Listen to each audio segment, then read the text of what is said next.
Hi, my name is Richard Sparks. I'm with the Natural Resources Conservation Service, and today I'm representing the Mosca-Hooper Soil Conservation District. And I have with me here James Cooley and his family, James and Donna and their kids. James, I'll let you go ahead and introduce them.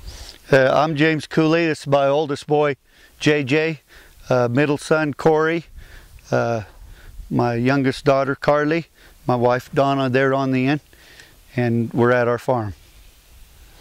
James and Donna, talking to them just a while ago, mentioned that they were a third generation farmer or family farming here in the valley.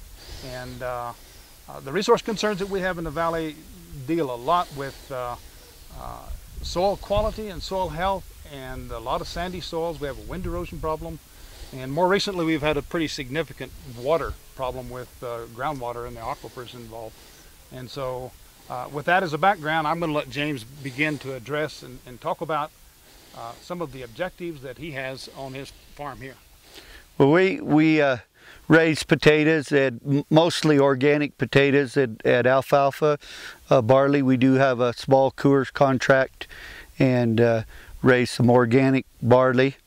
And to build the soil for the potatoes, we've been growing Sudan to eliminate nematodes, but we're trying different things to help with the water conservation.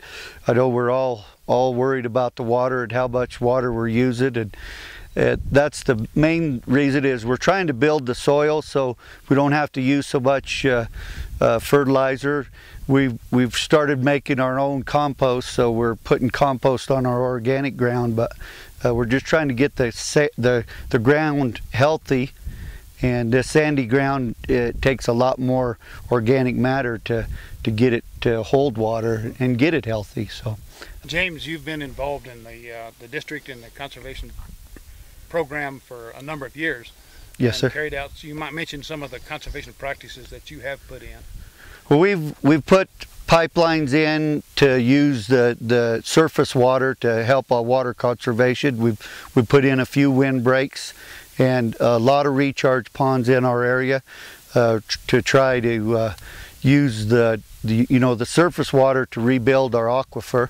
And so on every quarter that we have either a recharge pond or a pond that we pump out of, so when we do have a good snowpack, that we can use the surface water and not let it go to waste. Dick. Okay. Your crop rotation, you mentioned your potatoes and grain. Can you describe your crop rotation just a little bit?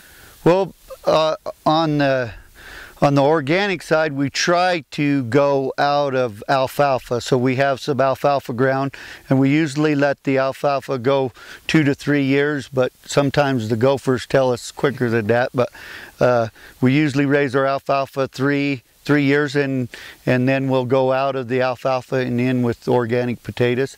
We have started in the last few years growing Sudan and putting that Sudan back in the soil, and then go right back in with potatoes. And then that Sudan would be a replacement then for the barley crop? Correct. That you normally would Yes. grow. And at some years we'll take the Sudan off, bale it, let it regrow, and then put that in. Mm-hmm. Now if we're short of water, we usually put everything that we grow back into the ground, Dick. Okay. This year they've entered into a contract with Natural Resources Conservation in order to try to improve soil quality. And some of the practices were specifically compost application, which you said you do your own compost with your livestock manure and straw. We do buy some also, but we've in the last year we've started building our own compost. On this quarter that we're actually filming from, this year they've begun to use not only the compost and but we actually go to a winter rye and oats combination here. You might explain what your thinking was there. Well, we wanted a good cover, and we wanted diversity so that we could try to build the ground. We've also grazed this in the spring, so that we're trying to do more than one thing with the ground and get it healthy. Yeah, the soil organic matter actually can be improved by grazing a lot compared to where you're baling off the cover crop. Primarily because the only carbon that leaves the field and the only nitrogen, phosphorus, and others nutrients that leave the field are what actually walks away with the livestock, and the rest of it stays right here. Right. And hopefully you'll see this next year an improvement in the natural fertility of this field in the way that you are able to raise some potatoes.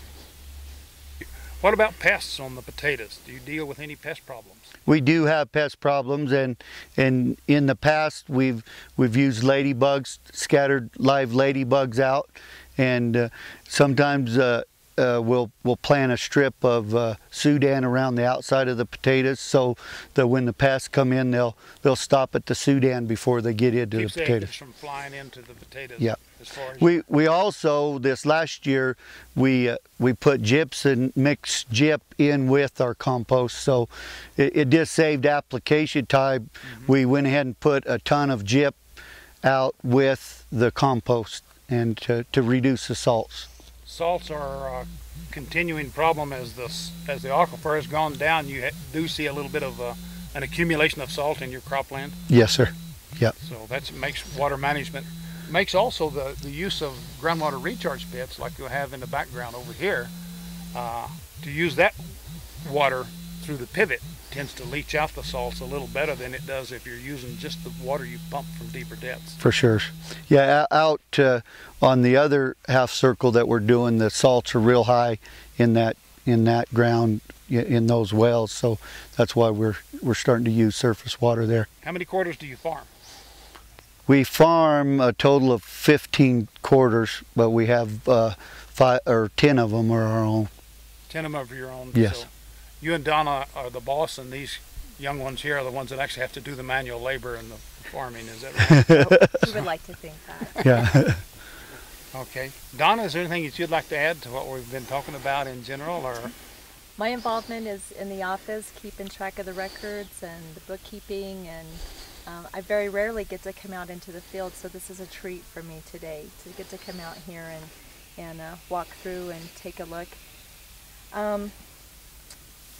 We've tried hard to be very involved with being conservative. Last year we had a group of school kids come from Salida, from Crest Academy, and did some community outreach with those kids, teaching them about conservation, about tillage practices, and about harvesting and organic versus conventional. And so we've been working hard in that aspect to get involved in the education portion of conservation. Yeah, neat. That's exciting. Talk about a little bit the cattle that you did. You've just recently purchased cows? We purchased a few cows, and then my neighbor, he had some cows, so we put about 50 head of cows out here, and we'd rotate from here. I think we were on here for about 3 weeks, and then we moved to the other half circle, and I think we were there about 3 weeks, and then moved back here for a week. So we grazed this as heavy as we could, and we did pie it off so that we could irrigate it as we were grazing it. Did the cows do okay on it? Did very well. Cows did very well on it. The Cooleys were selected this year as an outstanding conservationist for the Mosca-Hooper Soil Conservation District, and that's quite it's an honor and to be here with you, but it's quite a distinguished award, I think, as well. So we appreciate all the work that you've done, but also we appreciate the Mosca-Hooper Soil District for actually promoting and working and trying to recognize farmers that have done good conservation in the field. Congratulations, okay? Thank you. And We appreciate it, Dick. Mosca-Hooper has got an award that they'll be presenting to you. Thank you very much. And I'll get pushed out of the scene when that happens, so be sure to thank them for their recognizing you. So we've been excited and have enjoyed working with you, Dick. I've learned a lot from you, so we want to thank you. Yeah, you're welcome. We live in a community that where there's a lot of farmers that believe in conservation, so it's an honor to be recognized because there's a lot of farmers in our area that are very worthy of such recognition, so we appreciate the honor. Okay.